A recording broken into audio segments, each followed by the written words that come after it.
opportunities to exploit, whether it's personal information, financial data, or critical infrastructure. No one is immune to the threats of the digital age. That's where cybersecurity comes in. GRACE IT Solutions can help you develop a career in cybersecurity and in six figures without necessarily having any technical background. Join us as we journey through this path together on our YouTube channel, GRACE IT Solutions. For more information, contact +1571 365 1251.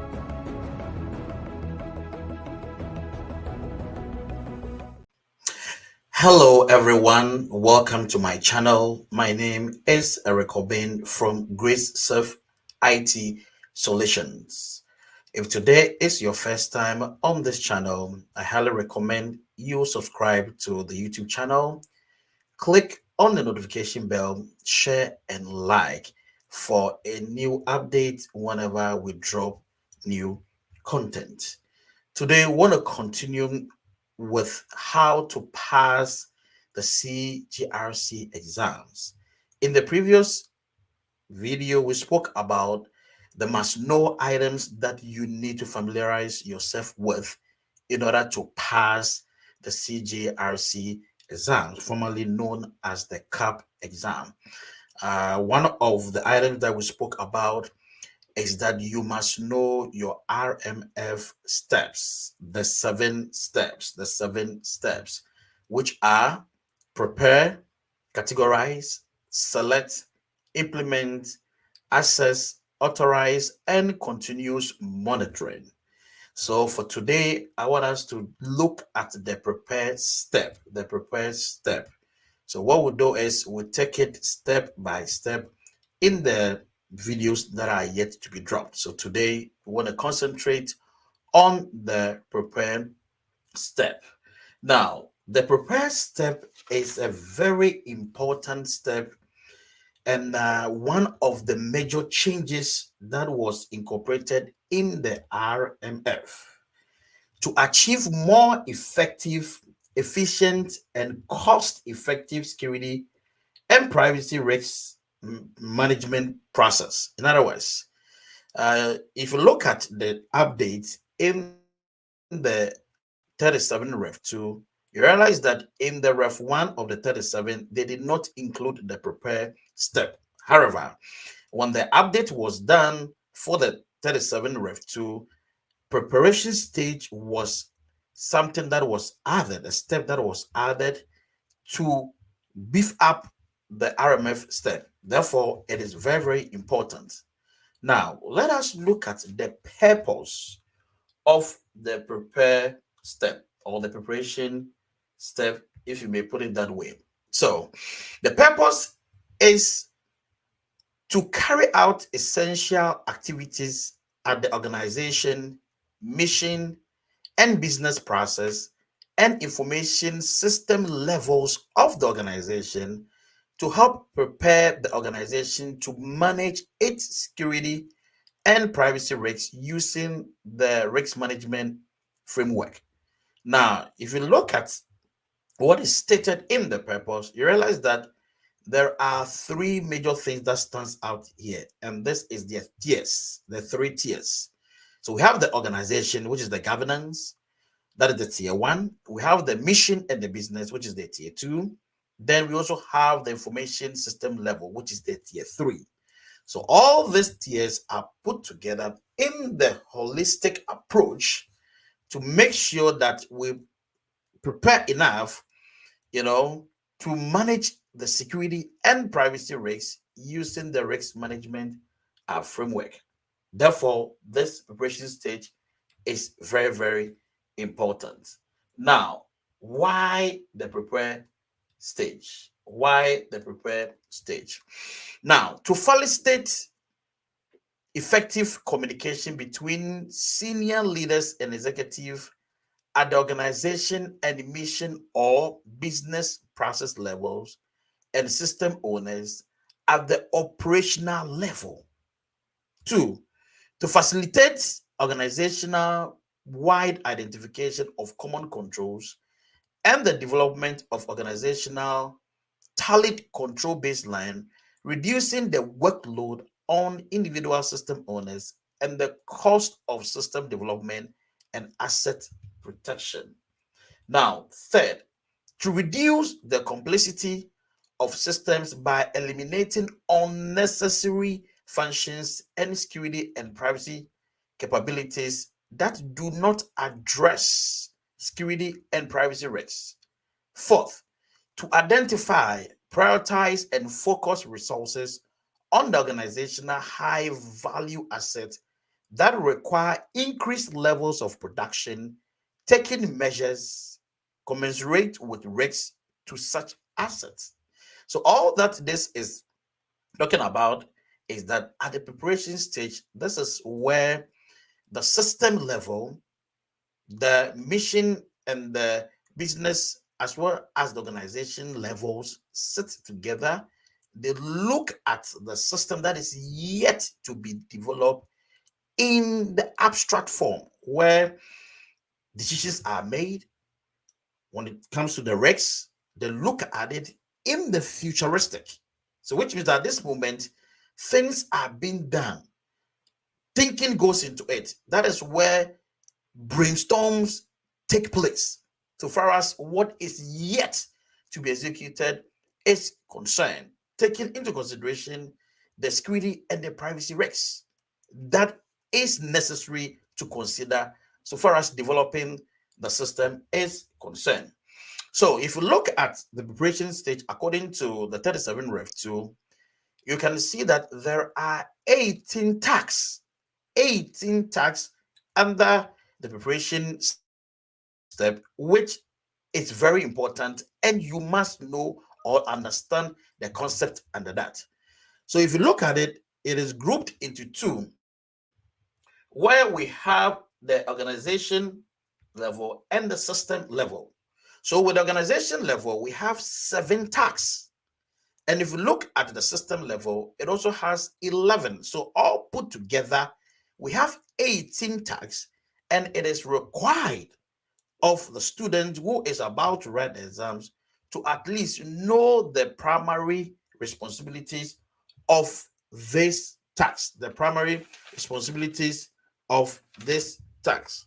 So, for example, let's look at just a few of them. If you look at the organizational level tasks, this is where risk management roles are assigned. Then we come to risk management strategy.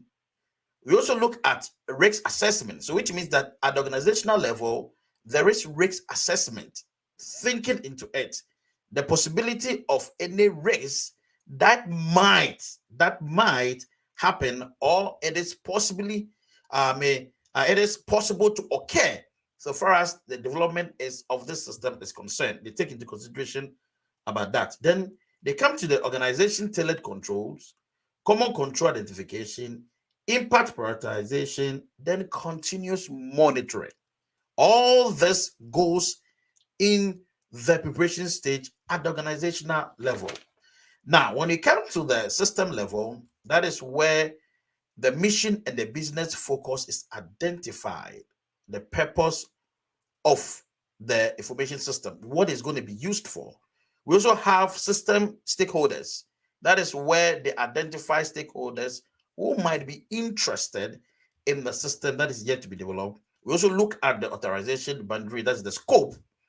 They also look at the information types, information life cycle, risk assessment at the system level, requirement definition, enterprise architecture, then the system registering. So these are the 18 tasks involved in the preparation stage, and these are very, very important. So you realize that in all these tasks, that is where they sit down and they assign responsibilities.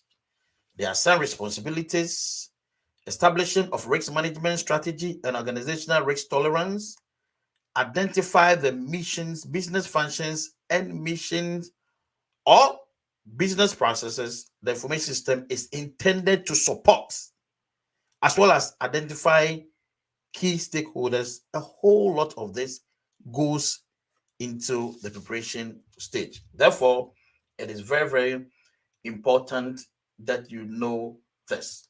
Now, let's look at the stakeholders and their responsibility so far as the preparation stage is concerned. Now, we have the executive function.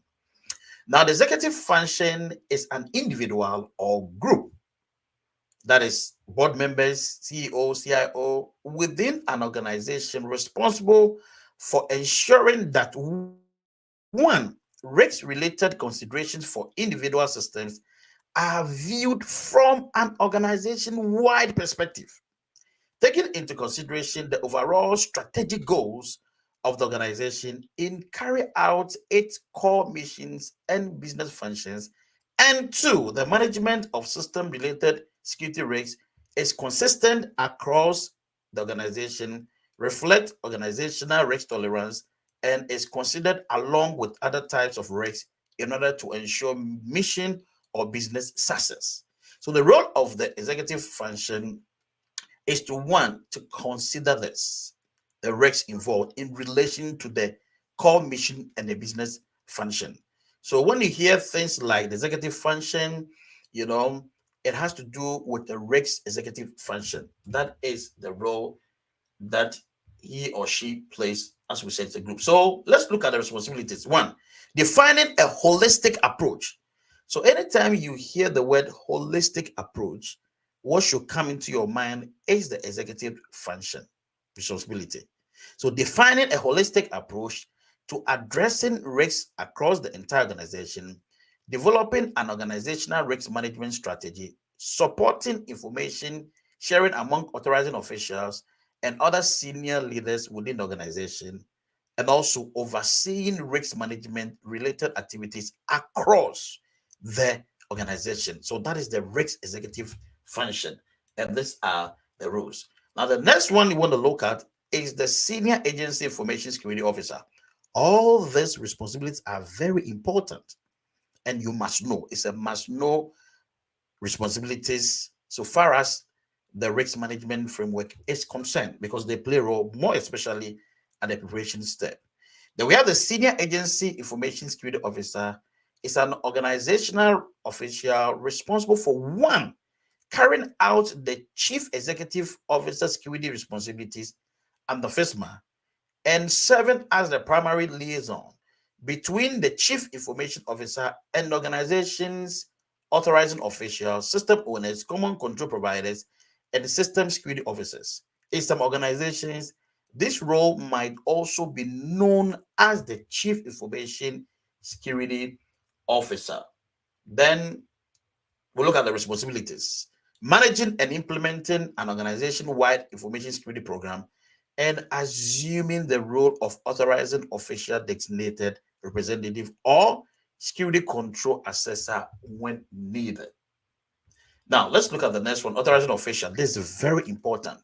Whenever you see approval of any document, it is done by the authorizing official. So therefore, you must know their responsibility. It's very important.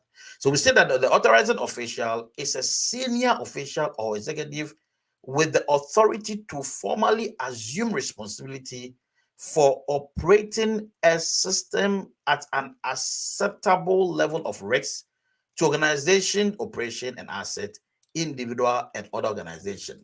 That is who the authorizing official is. So let's look at the responsibilities.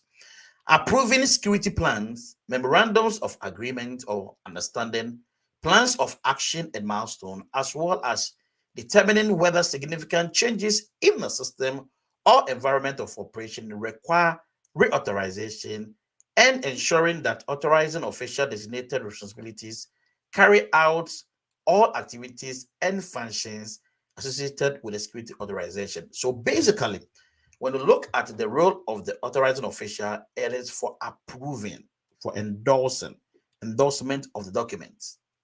And that is done by the authorizing official. He has the sole responsibility of accepting risks or denying risks. In other words, denial of authorization or accepting the system into operation. That is the responsibility. And it is in such a way that even in the absence of the authorizing official, nobody is allowed to accept the risk.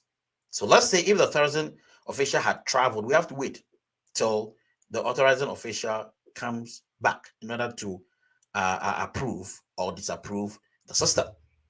All the same, whenever there is a change of the authorizing official, then there has to be a replacement, a new one altogether.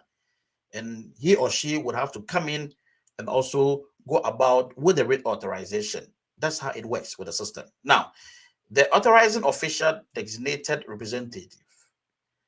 The authorizing official designated representative is an organizational official who acts on behalf of an authorizing official to coordinate and conduct the required day-to-day activities associated by the security authorization process.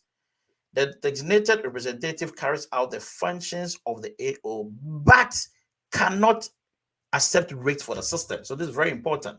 So in the exams, when you are being asked who accept risks, you should know that you're talking about the authorizing official and not the designated representative. He does not do that. He doesn't have the responsibility to accept, but he helps, he coordinates. He coordinates to ensure that things are done. He or she helps the authorizing official. Now, let's look at the senior agency official for privacy. The senior agency official for privacy is a senior organizational official who has the overall responsibility and accountability for ensuring the agency's implementation of information privacy protections, including the agency's full compliance with federal laws, regulations, and policies relating to the information privacy, such as the Privacy Act. So whenever you see information that has to do with PII, now the senior agency official is responsible for taking care of that PII. So what you have to bear in mind is PII. Now, one other stakeholder that you have to know is the system owner. The system owner is an organizational official responsible for procurement, development, integration, modification, operation, maintenance, and disposal of a system. That is why the name is system owner. He is in charge of it. So in the exams, most of the responsibilities are geared towards the system owner and the common control provider. So let's say if you get into the exams and there's a question asked in any of the stakeholders, in fact, if you can't remember anything at all, what you have to bear in mind is that the system owner and the common control provider, they work hand in hand. So you realize that starting from the categorization step to the last step, that is the continuous monitoring, you realize that these two stakeholders, that is the system owner and the common control provider, they run through a lot. So if you look at the whole steps, with the exception of let's say the preparation step, where we don't see much of the system owner under the organizational level because he doesn't fall under that place. If you look at the system level, you see the system owner running through. So from that level, you see the system owner categorization, you see the system owner playing a role.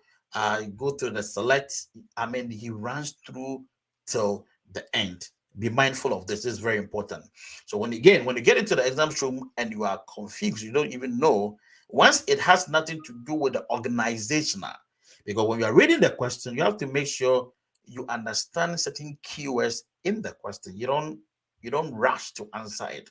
Take your time, read through the question very well, identify certain keywords like organizational level, keywords like holistic approach, keywords like risk management strategy, those goes under preparation stage.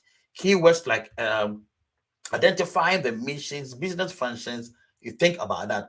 Identifying of stakeholders, you look at that.